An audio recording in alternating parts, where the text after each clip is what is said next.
Sejam todos bem-vindos à nossa aula 5 da disciplina de Linguagens Formais e Autômatos. E hoje vamos ver tipos de provas, então tipos de demonstração, tá? Tipos de demonstrações, tá? Então, hoje a gente vai começar a nossa revisão de matemática discreta. Hoje a gente vai ver, relembrar, né? Vacuidade, demonstração direta, contradição e demonstração por construção. Ok? Então, vamos lá. Tipos de prova, então tipos de demonstrações. Então, você vai ter... aqui eu já falei antes, né? Que prova é uma, é uma argumentação convincente de que um certo enunciado ele é verdadeiro. Tá? Mas lá em matemática discreta a gente aprende também utilizando tabela verdade. Tá? Então, você pode ver como uma implicação, tá? Então queremos mostrar que uma certa implicação ela é verdadeira e para isso a gente utiliza a tabela verdade que está aqui. E basicamente a única linha que vai ser falso lá da tua implicação vai ser a 2 aqui. Ó. Então você pega o P sendo verdadeiro e o Q sendo falso, então você tem que a sua implicação também ela vai ser falsa, ok? Então com P implica Q aqui no caso, tá? Então aqui queremos ver aqui, né, a gente vai fazer uma análise em cima dessa tabela aqui para a gente entender os métodos de demonstração, tá? Então vamos lá para o nosso primeiro método, que é a vacuidade, tá? Então a vacuidade consiste em mostrar que a sentença P ela é falsa. Então se você pegar na tabela verdade e você olhar aqui para o P sendo falso, você vai ter as duas linhas que são as últimas aqui, né? Ou seja, a linha 3 e a linha 4. Então, se o P ele é falso, né? Ou seja, se ele está na linha 3 ou 4, você vê aqui que a implicação ela vai ser verdadeira, tá? Então, a linha 3 ou 4, você tem que... Aqui P implica que vai ser verdade. Então, basicamente, né, é mostrar que a linha 3, ou a linha 3 ou a linha 4, ela ocorre, tá? Ok? Então, vamos tomar aqui um exemplo de demonstração por vacuidade, tá? Então, coloquei aqui a nossa lousa virtual e vamos... Exemplo. Por exemplo, se você tem essa sentença aqui sendo AP, x mais y é estritamente maior do que zero e x estritamente menor que zero e y estritamente menor do que zero. Aí você tem a implicação, né? Implica na sentença Q aqui, que no caso é x maior do que y. Okay? Então, como é que você vai mostrar aqui por vacuidade? Então, eu tenho que mostrar que isso daqui é falso, né? Bem, se isso aqui for falso, então a minha implicação vai ser verdadeira, tá? Então, basicamente, você tem x mais y estritamente maior do que zero, você tem o x estritamente menor que zero e y estritamente menor que o zero. Ah, professor, para achar uma contradição aqui, né? Ou então um absurdo, né? Para você mostrar que isso aqui é falso, se você somar esses dois caras aqui, ó, essas duas desigualdades, né? Se o x é menor do que o zero e o y também é menor do que zero, né? Então, se você somar os dois, né? Somar aqui, ó. Então, você vai ter outro cara que é menor do que zero, né? Então, x mais y, você somou esses dois, vai dar x mais y, tá? Aí, menor, que ambos são menores, é a soma desses dois aqui. 0 mais 0 é 0. Então, eu vou simplesmente colocar 0 aqui. E aqui a gente consegue encontrar um absurdo, né? Então, a gente consegue encontrar um absurdo. Ok? Absurdo por quê, né? Porque você tem um número, né? Aqui x, y, eu tô dizendo que são números, tá? Se você somar eles também vai dar um outro número, tá? Então essa soma, esse número, né? Ele, se você for colocar lá na reta real, né? Você tem um zero aqui. Esse aqui está dizendo que o x mais y ele vai dar depois do zero, ou seja, o x mais y ele vai estar bem aqui. E esse aqui embaixo ele está dizendo que vai ser menor do que o zero, tá? Então, x mais y vai estar aqui. Isso aqui não pode ocorrer. Um número não pode estar depois e antes de zero, tá? Então, portanto, isso aqui é um absurdo, isso aqui é falso, sempre, né? Toda vida isso aqui vai ser falso, ok? Então, isso daqui, você pode dizer que por vacuidade, né? Temos que a implicação segue, ok? Então, aqui simplesmente eu fiz um pouco aqui por cima, mas você escreva explicando, né? Então, vamos lá, tá? Continuação da nossa aula. Então, vacuidade já foi. Vamos para a demonstração direta, tá? Então, vamos para a demonstração direta, que consiste em partir de P sendo verdadeiro e argumentar que Q também é verdadeiro, tudo bem? Então, a sentença P ela é verdadeira e a sentença Q ela também vai ser verdadeira. Você começa você parte, né, de Q, né, verdadeiro e vai chegar na Q sendo verdadeira também. Então, ó, se você pega o P sendo verdadeiro e depois o Q sendo verdadeiro, você está pegando a primeira linha. Bem? Então, a primeira linha você tem que o P implica que vai ser verdadeiro, tá? Então, que isto é, né, simplesmente mostrar que a linha 1 ocorre. Okay? Então, vamos para o nosso exemplo aqui de demonstração direta, tá? Então, vou colocar aqui na nossa lousa virtual. Okay? Então, antes de dar o exemplo, né, eu vou aqui definir o que é número par, tá? Porque eu vou precisar disso. Então, eu vou colocar aqui, tá? Definição, né? Dizemos que n, o n é eu tô pegando o número inteiro, tá? Então, que n pertencente aos inteiros é par se existe k pertencente aos inteiros. Vou colocar tq, tá? Entenda como tá o q, né? N dá igual a 2k. Ok? Então, basicamente, você pode pensar assim, o que é um número par, né?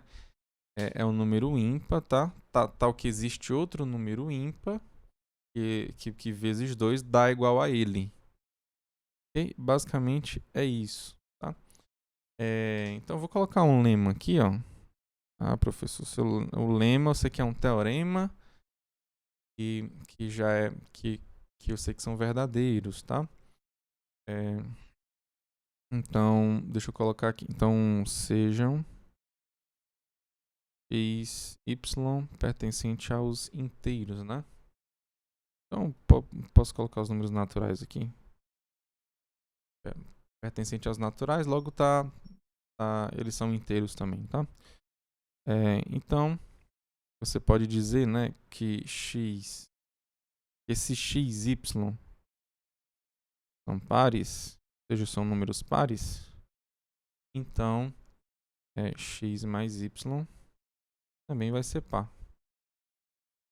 Então, o que é que esse lema aqui fala, né? Que se você pegar dois números pares e se você fizer a soma, você vai ter um número par também nessa soma, tá?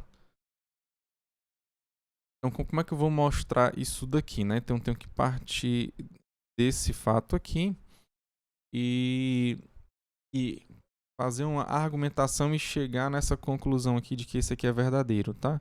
Então, se esse aqui é verdadeiro, ou seja, se x e y são pares, então isso quer dizer que a soma também vai ser par, ou seja, vai ser verdadeiro que x mais y vai ser par também, tá? Então, vamos lá, né? Então, aqui vamos escrever a nossa prova. Okay? Então, tenho que partir daqui, basicamente, tenho que escrever, né? X, y são pares. Aí, o que é que eu posso utilizar? Exatamente a minha definição. Tudo bem? Então, se o número é par, né, é porque existe um número inteiro, né, que multiplicado por 2 é igual a ele, né? Então aqui eu tenho dois números, né? Então eu sei por definição, ó, como o x é par, como o y é par. Então eu sei que existem, né? Aí eu vou dizer o seguinte, aqui como eu tenho um xy, então eu vou ter dois números inteiros, tá? Que não necessariamente eles são iguais, porque eu não sei se o x e o y eles são iguais, tá? Mas o fato é que eu vou colocar k e k duas linhas, né? Pertencente aos inteiros, né? Tais que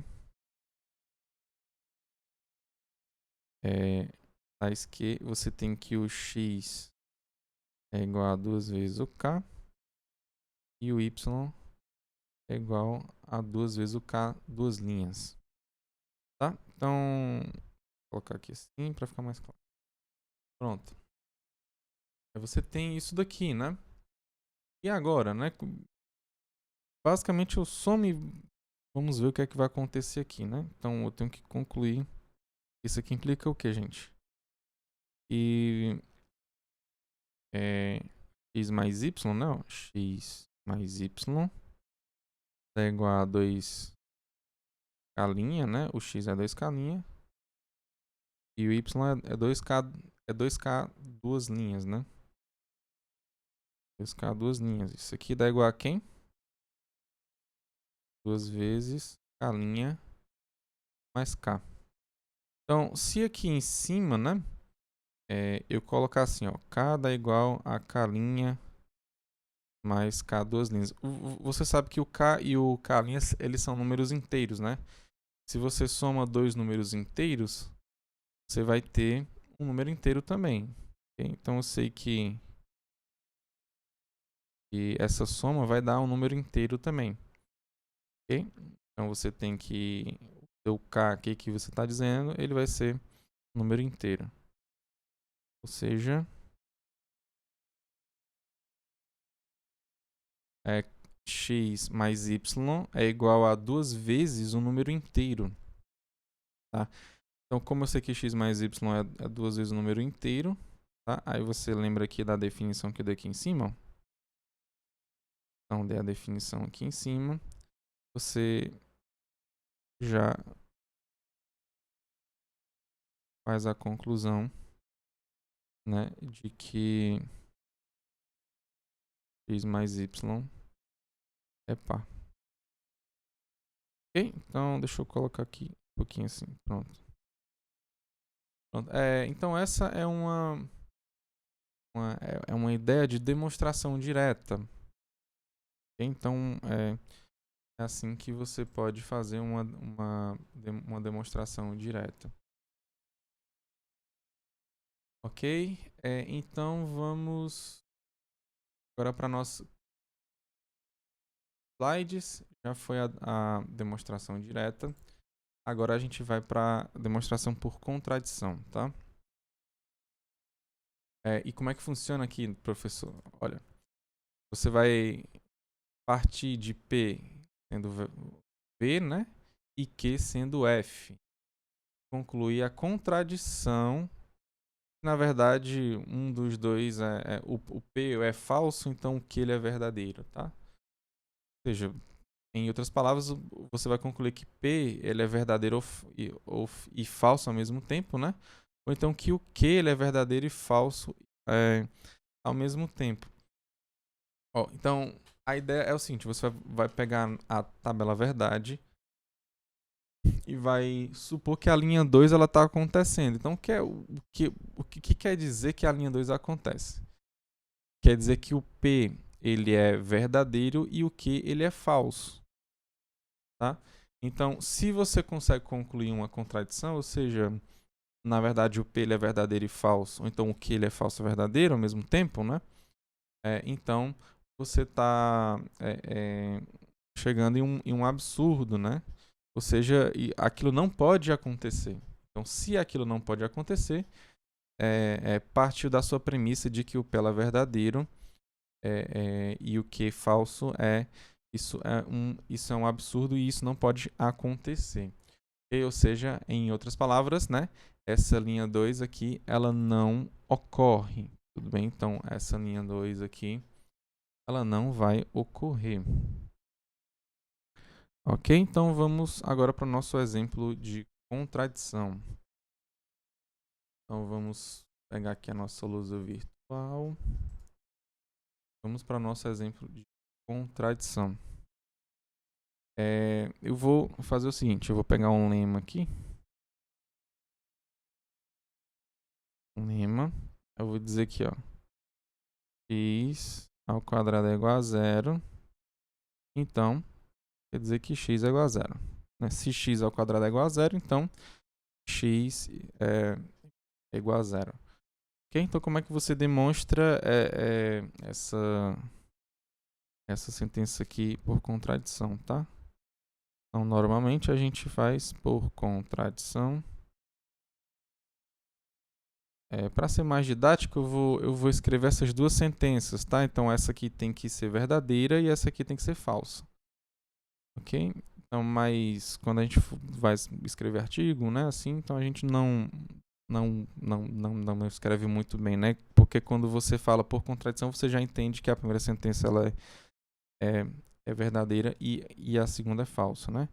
Então, por contradição, aí para ser didático, né? Suponha que a primeira é verdadeira, ou seja, x ao quadrado é igual a zero, e a segunda é falsa. Então, se x igual a zero é falso, então isso quer dizer que x é diferente de zero. Ok? Então, pronto. Basicamente, aí é isso daqui. Ok? Então, a gente tem que chegar em uma contradição, em um absurdo, né? De que isso aqui, na verdade, é falso, ou seja, de que x ao quadrado é diferente de zero, ou então que, na verdade, essa sentença aqui, de fato, ela é verdadeira como está aqui, ó. Tá? Ou seja, que x é igual a zero, tá? Porque você tendo, né, que x ao quadrado é diferente de zero, vai contradizer aqui. E se você concluir que x é igual a zero, você vai chegar nessa contradição com esse daqui. Ok? Então, vamos lá. Então, como x é diferente de zero, né, temos as possibilidades, né?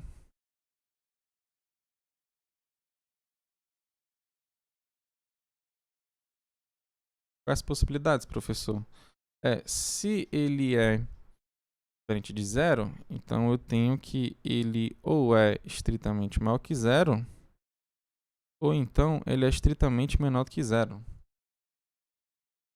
Ok? Então vamos aqui pensar aqui o seguinte aqui, ó. Se o x ele é um número estritamente maior do que zero, eu tenho que pegar esse camarada aqui que é do x ao quadrado, né? Então eu teria que multiplicar por x, né? Então, se ele é um número positivo, aqui no caso, né, você tem que ele é maior do que zero, estritamente, então você tem que ele é um número positivo. Então, como eu sei que ele é um número positivo, se eu multiplicar por ele mesmo, ele vai dar outro número positivo, tá certo? Então,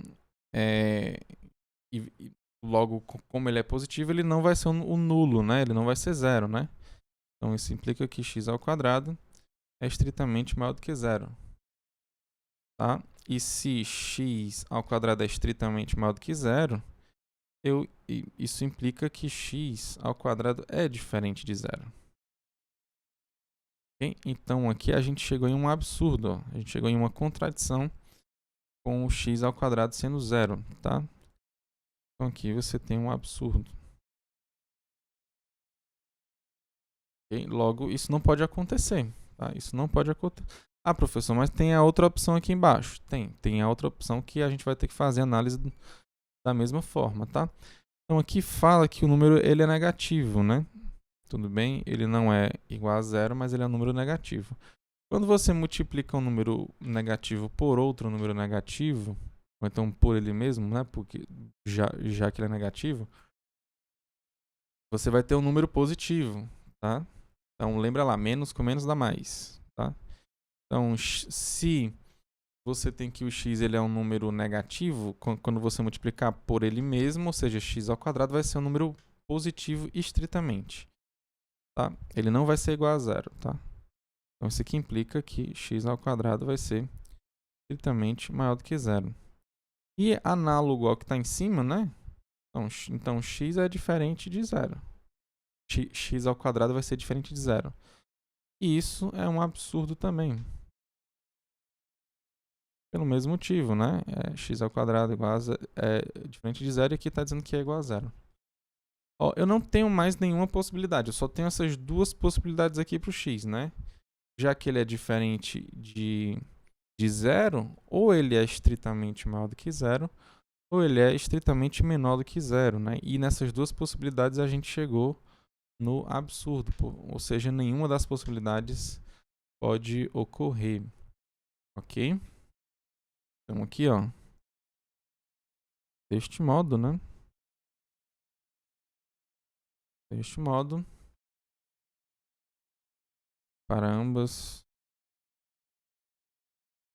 possibilidades, ou então em todas as possibilidades, mas aqui só tem duas, né? Possibilidades.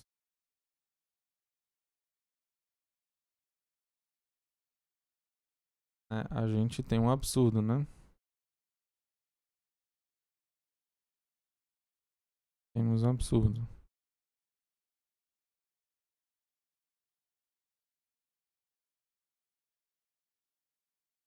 Temos um absurdo e logo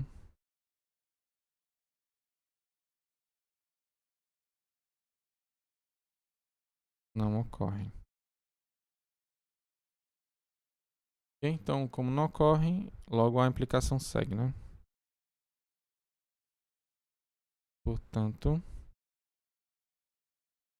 a implicação segue. Ok? Então aqui foi a prova por absurdo. Normalmente a gente faz um negocinho assim pra dizer que é absurdo, puxa uma seta aqui pra baixo, mas mais frescura do que qualquer coisa, né? A gente faz. Normalmente a gente sempre faz esse quadradinho, né? É pra dizer que é por absurdo, a gente faz um negócio assim, ó. Pronto, então esse aqui foi um exemplo, né, de demonstração por contradição, tá? Então vamos agora dar prosseguimento à nossa aula, tá? Vamos agora para a demonstração por construção, tá? Então, basicamente, né, quando temos um quantificador existe, né, na forma existe x, tá com uma certa propriedade sobre esse x, né? Então, quando você fala assim, né, tem um objeto que tem essa propriedade, né? Então, para você que mostrar que é verdadeiro, basta você mostrar o cara, né? Tipo, tá aqui, ó, ele vai ser verdadeiro por quê, né? Porque tá aquele aqui, ó.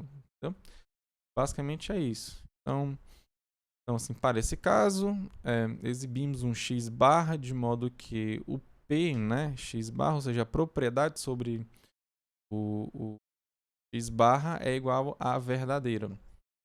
Tá? Então, basicamente assim, existe algum elemento com essa propriedade, então simplesmente você mostra aquele elemento, aquele objeto. Tá? Existe outra forma também de você mostrar a existência, né, de algum objeto, né, que seria o método probabilístico, né, que seria você utilizar a probabilidade, né. A ideia é bem interessante, é bem legal, né, porque se você mostrar que a probabilidade de ocorrência, né, ou de existência daquele objeto é estritamente maior do que zero, então logo ele vai existir, ok? Porque se a probabilidade de existência dele for igual a zero, é porque ele não existe. tá? Então, esse outro método também, ele é bem interessante, né? É o que você usa a probabilidade para mostrar a existência de um certo objeto. Mas aqui a gente vai pegar a demonstração por contradição, mas fica como curiosidade aí o método probabilístico, tá? Então vamos lá. Deixa eu definir aqui o que é um grafo K-regular, tá? Então um grafo G é K-regular se todos os seus vértices possuem grau K. Então vamos entender primeiro o que é essa definição aqui para a gente depois ir para nossa para o nosso teorema que a gente vai ter que mostrar, tá? Então deixa eu colocar na nossa lousa virtual aqui. Então aqui, ó, por exemplo, ó, se você tem esse grafo aqui, ó, um quadrado, né? Então ele é um 2 regular, né? Por quê? Porque cada vértice ó, tem grau 2. Ó. Se você for pegar, cada vértice tem duas arestas que tocam ele, né? Se você pegar, por exemplo, aqui, ó, criar uma aresta aqui, um aqui, ó, aí agora todo mundo vai ter 3 graus, né? Todos os vértices aqui, então logo esse que está em verde aí vai ser um 3 regular. Okay? Outro exemplo aqui de 3 regular também, ó, outro que é bem interessante, é esse daqui, ó. Okay? Todo ciclo vai ser, por exemplo, se você pegar puramente o ciclo, né? Ó, você vai ter um 2 regular, né?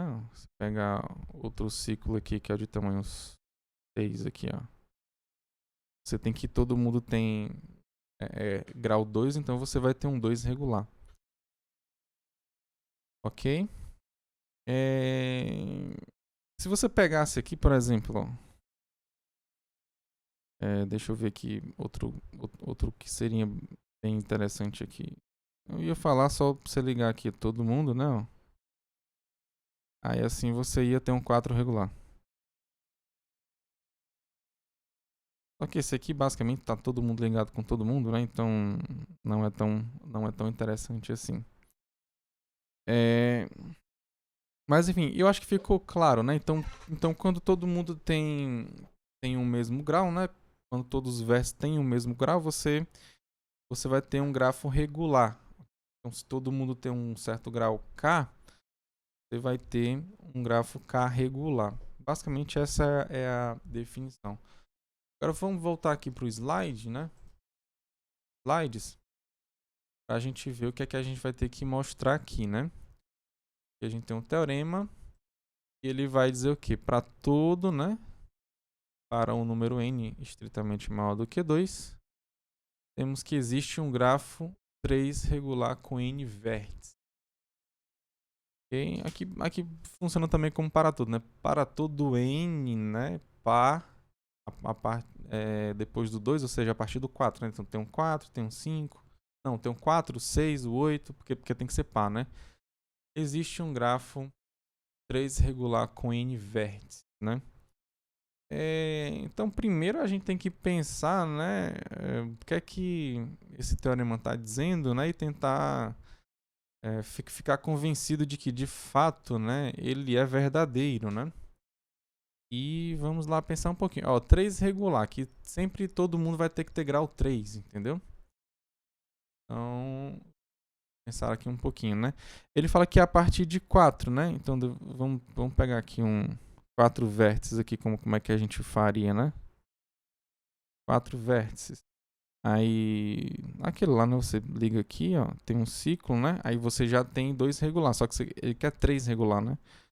Você faz aquilo lá, ó. Aqui você tem um 3 regular. Aí o outro é 6, né? Então são os números pares, né? Então, aqui dá pra fazer uma ideia parecida, né? Tu desenha um ciclo, né? Faz assim, ó. Aí tu tem um 2 regular. E pra ter 3 regular, liga aqui como eu fiz essas ligações aqui, né? Um que tá de um lado pro outro que tá lá do outro lado, né? Tipo, esse cara aqui assim, ligou.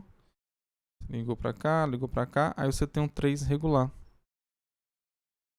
É interessante, né? Isso aqui, será que com 8 também funciona? Então, 1, 2, 3, 4, 5, 6, 7, 8. Ah, você faz assim parecido, né? Ó. Desenha um ciclo, né? Ó. Aí depois desenha os caras que são opostos, né? E assim. Interessante, né? Essa ideia aqui, né? Ah, se um cara. Se você tem um certo número par, né?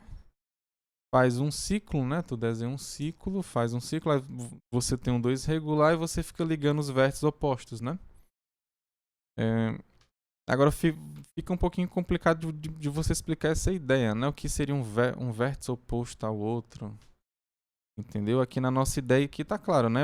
Eu tô falando pra você, né? Esse aqui seria o oposto desse aqui. Aí você liga aqui assim, ó.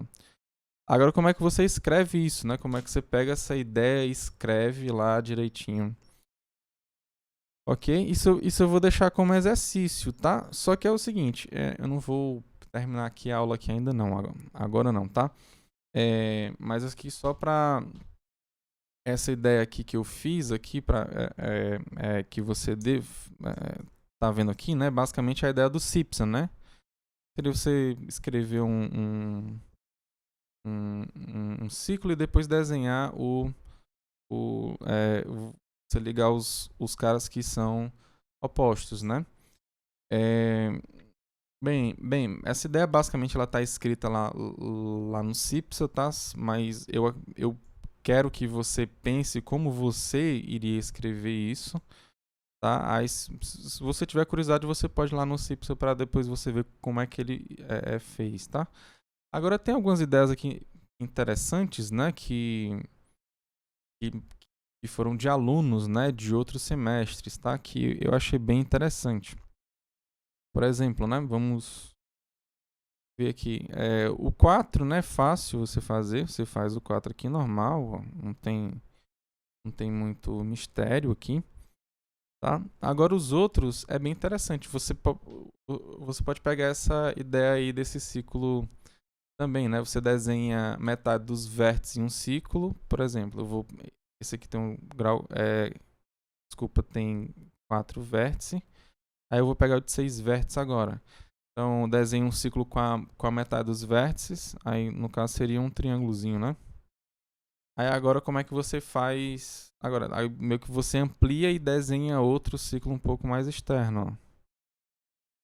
Aí, você tem esse outro cara aqui, né? Então, assim, a gente vê que, de fato, você consegue pegar a metade de um lado e do outro porque é um número par, né? Um número par você consegue dividir por 2, tá? Então, de fato, você consegue ter 2 ciclos de mesma quantidade de vértice, tá? Aí você só sai ligando, ó. Você só sai ligando aqui, ó. E você tem o grau 3, né? Antes, né, você tinha 2 ciclos separados, né? Que claramente era 2 regular, porque cada vértice só teria duas arestas, né? E aí você só liga os vértices, ó, correspondentes aqui, né?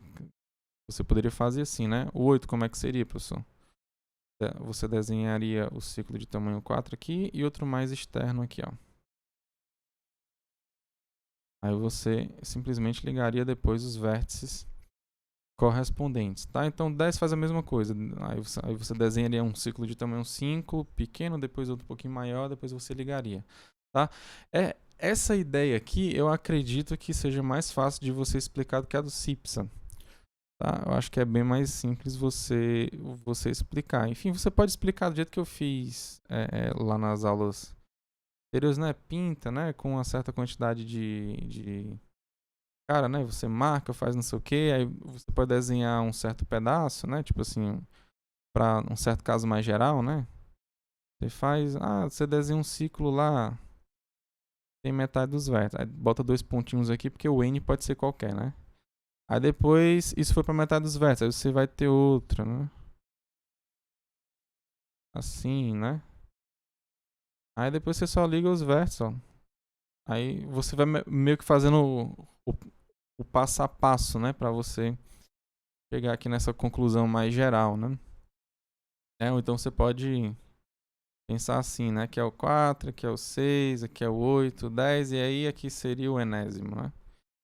Seria outra forma de você explicar que as pessoas entenderiam também, tá?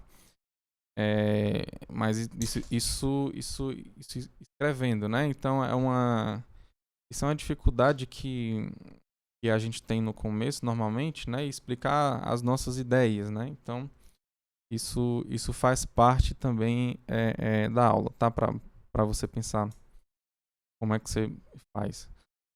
Aí teve outro aluno também, ó, que eu achei bem interessante, o jeito dele explicar, que é o seguinte, ó. Você pega dois caminhos, né? Você pega dois caminhos de mesmo tamanho, né? Então aqui no caso, o caminho aqui seria esses dois caras aqui, né? Porque metade, né? Aqui eu tô pegando o de 4, né? Aí você liga, né, os vértices correspondentes, né? Depois você faz a ligação desse aqui, ó, e desse aqui que tá aqui embaixo.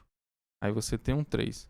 Como é que seria o de 6, professor? Você pega a metade aqui para ser um caminho, outra metade para ser outro caminho, faz a ligação aqui entre os vértices correspondentes, né?